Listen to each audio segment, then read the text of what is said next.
Pay স্কেলের gazette হওয়ার আগ পর্যন্ত আমি আমার দাবি বলবই। আমি কারোর জন্য বলছি না, আমার জন্য বলছি। পে স্কেল আমার দরকার, তাই তো আমি কথা বলছি এবং বলবই। এটা আমার গণতান্ত্রিক অধিকার। আপনারা সোচ্চার থাকুন। পে স্কেল আপনার অধিকার, ধোঁকাবাজি নয়।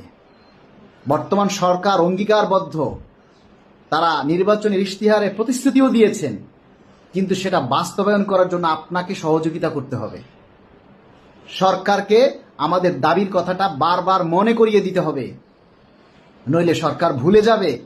কারণ সরকার শুধু পে স্কেল নিয়েই থাকে না, সারা দেশের কাজকর্ম নিয়ে থাকে। দাবির কথাটা বারবার মনে করিয়ে দিতে হবে। বাচ্চা না কাঁদলে মাই তো দুধ দেয় না। আর সরকার তো সারা বাংলাদেশের বিভিন্ন বিষয় নিয়ে থাকে, তাদের রিমাইন্ডে দিতে হবে, বারবার বলতে হবে। আর অনেক নেতারা বলতেছে চুপ করে থাকতে। চুপ করে থাকলে কি দাবি আদায় হবে? বলুন আপনারা। আর বেশি সময় নেই, সামনেই বাজেট অধিবেশন। যদি পে স্কেল চান, দাবিটা বাস্তবায়ন চান, তাহলে গণতান্ত্রিক পদ্ধতিতে সবাই দাবিটা করুন।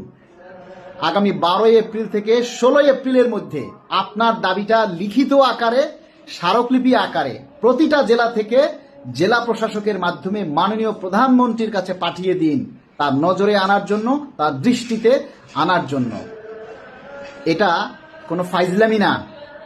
আপনারা অনেকেই বলছেন অনেক দিয়েছেন স্মারকলিপি, কিন্তু এই সরকার যারা রানিং পাওয়ারে আছে তাদের কাছে আপনার দাবিটা কোথায় তুলে ধরেছেন?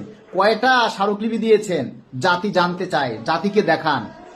আমাদের গোপনে কোনো কাজ নেই, সব দৃশ্যমান। কারণ সাধারণ কর্মচারীদের জানার অধিকার আছে আমরা কি করছি, কর্মচারীদের জন্য কি করছি। কর্মচারীরা কেন আমাদেরকে প্রতিনিধি ভাববেন? তাদেরকে সেই কাজটা দেখাতে হবে।